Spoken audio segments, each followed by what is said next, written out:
চিন্ময় কৃষ্ণ দাসকে 1 মাসেরও বেশি সময় ধরে জেলবন্দি করে রাখা হয়েছে, কেন তাকে মুক্তি দেওয়া হচ্ছে না?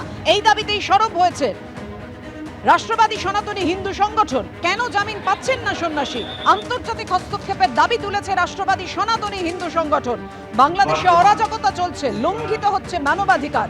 ভারত সহ বিভিন্ন দেশ থেকে বাংলাদেশে প্রতিনিধি পাঠানো হোক, বাংলাদেশের পরিস্থিতি খতিয়ে দেখুক আন্তর্জাতিক প্রতিনিধি দল। সরব human rights Congress for Bangladesh minorities.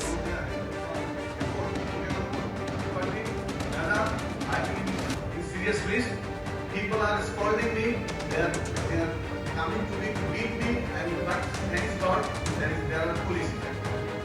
বাংলাদেশে যে অরাজকতা চলছে, হিন্দুদের একটা গার্ডিয়ানশিপ নাই বলেই পার্শ্ববর্তী ভারত ওনাদেরকে অভিভাবকত্ব নিচ্ছে না।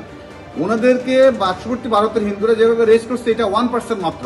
তাই আমি বলছি অন্তত এই রেসটা আরো উন্নত হোক এবং হিন্দুরা, এখানকার হিন্দু ইন্ডিয়ানরা যদি রেস করে এবং ইন্ডিয়ান সরকার যদি এটাকে নিয়ে মাথা ঘামায়, তাহলে আমরা ইন্টারন্যাশনাল অন্যান্য দেশকেও বলতে পারবো। আরেকটা জিনিস কি, মানবাধিকার সংস্থা তো আমরা কাজ করছি কেন, আমাদের ভয়েস থেকে রেস করে বিভিন্ন ইন্টারন্যাশনাল অর্গানাইজেশনগুলোর দৃষ্টি আকর্ষণ করছি।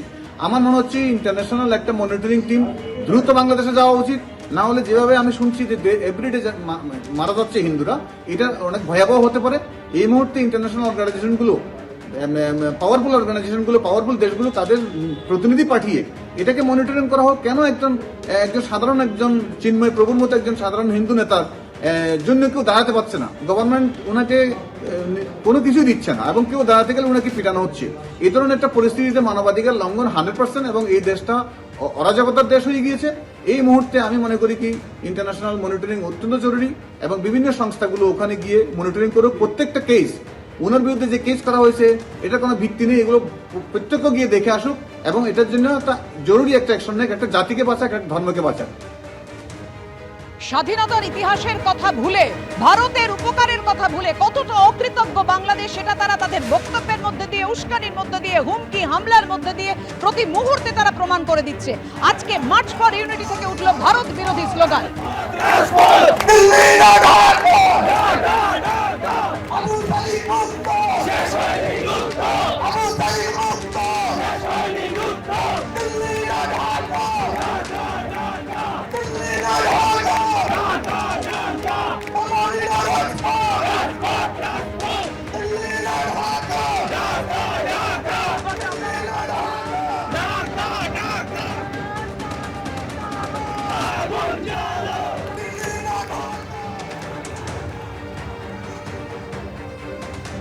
একদিকে যখন ছাত্রদের এই মিছিল ছিল একতার জন্য, সেই মিছিল থেকে ভাবুন ভারত বিরোধী স্লোগান উঠছে, তারা নাকি এটাই একতার কথা বলছে।